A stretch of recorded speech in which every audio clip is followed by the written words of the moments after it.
Corrélativement à la journée internationale de la fin de l'impunité pour les crimes commis contre les journalistes, nous nous sommes rapprochés de Bello, un jeune journaliste qui exerce ce métier à Congo Sport, un média en ligne, il y a 4 ans, et nous parle de l'agression subie à cause d'un article de presse sur le bras de fer entre le comité exécutif et la commission ad hoc de la FECOFOOT. J'ai été victime à plusieurs reprises. Tout récemment, j'ai été convoqué à la gendarmerie nationale pour avoir écrit un article. Il s'agit du bras de fer entre le comité exécutif et la commission ad hoc de la Fédération congolaise de football. Je suis libre de dire pleinement des choses telles qu'elles sont, ne pas être parti pris de X ou Y.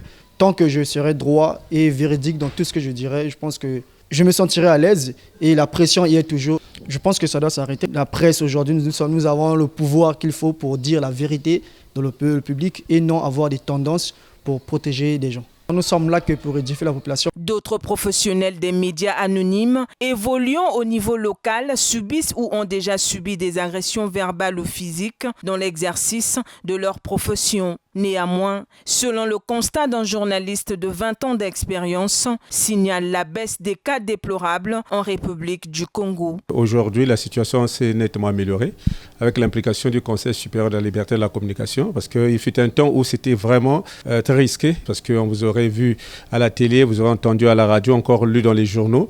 Si vous prononcez une information qui soit à l'encontre de ce que pensaient un certain nombre de personnes, vous étiez la cible. Mais aujourd'hui, je pense qu'il y a eu un encadrement et de moins en moins, il y a des violences. Et quand ça se présente, généralement, il y a toujours un recours et les bourreaux essaient un peu de se calmer. Le journaliste, c'est la voix des sans-voix. La journée internationale de la fin de l'impunité pour les crimes commis contre les journalistes a été instituée par les Nations Unies après l'assassinat de 2 journalistes français, Ghislaine Dupont et Claude Verlan, en 2013 au Mali. Cette journée intervient le 2 novembre de chaque année pour rappeler les pouvoirs publics à protéger davantage les professionnels des médias, acteurs de la liberté d'expression et de la promotion de la démocratie. Selon le Code d'éthique et de déontologie, il convient aussi de rappeler que les journalistes mènent des recherches et des enquêtes et informent librement sur tous les faits d'intérêt général afin d'éclairer l'opinion publique.